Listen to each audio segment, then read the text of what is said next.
To answer the first question, I am using The Teacher's Role in Supporting Two-Way Language Learning in the Classroom, Tatum, by McCullough Porn and Katri Hansel. In their studies, they found something that I felt mirrored kind of what teaching is very well, but that is that the teacher is rather a transfer of knowledge, a facilitator for learning and classroom work in general, comprehensive planning of the teaching and learning activities, as well as the assessment, which to me just really says that the teacher is transferring what they know about an area to their students, and they really are understanding the ins and outs of it, the various parts of it that relate to a whole, and understanding how what the students are doing and what they're being assessed on relates to that learning and the targets for that learning, as far as understanding and using that to progress the students to a deeper understanding or a higher understanding of something else.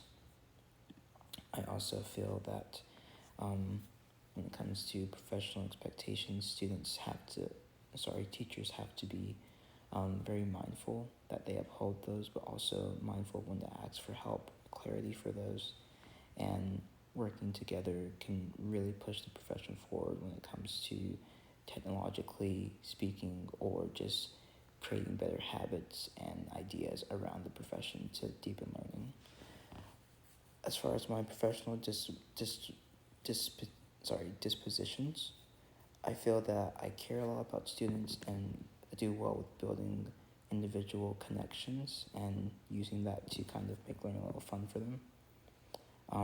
But I also think I need to work on my prep and my confidence. I don't feel confident going into most lessons, so I think I need to run through them more and consider more variables of not only what may go wrong, but how I can kind of pivot if something does go wrong and not let it derail an entire lesson. I also feel that when it comes to what personal biases could affect teaching and learning,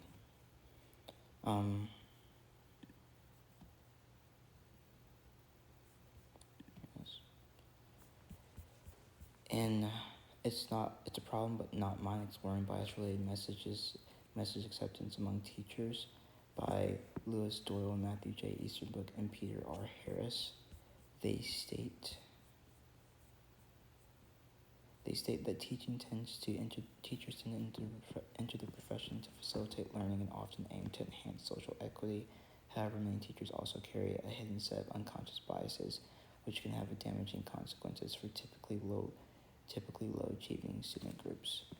To me, that really means that it's important to do a self-reflection of kind of a teacher's upbringing, who they are and their experiences, so they not only understand.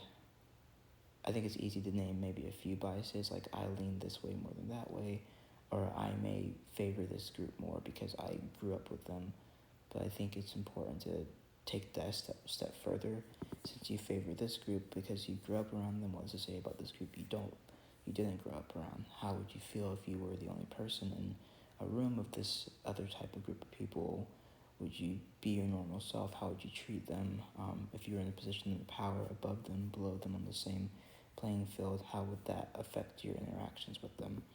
And I think it's important to understand that, because I think that is, in a sense, how we will treat students. Maybe not always intentionally or knowingly, but it does happen, and it's best to avoid those biases and treat students the same across the board, but always with respect and dignity and character in class, and compare and compassion.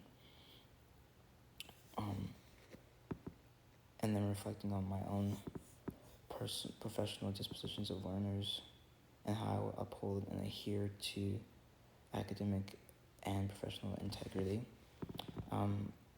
My biggest thing is self-reflection. I really want to just on a daily, weekly basis, just take a step back and ask myself, how am I interacting with these students, these parents, my colleagues? How am I taking the feedback I get from the lessons I'm teaching, from people observing me, from people who are trying to help? How are my students progressing, and really use that to continue to enhance my ability as a teacher. I think that reflection will go a long way down the line, as well as right now.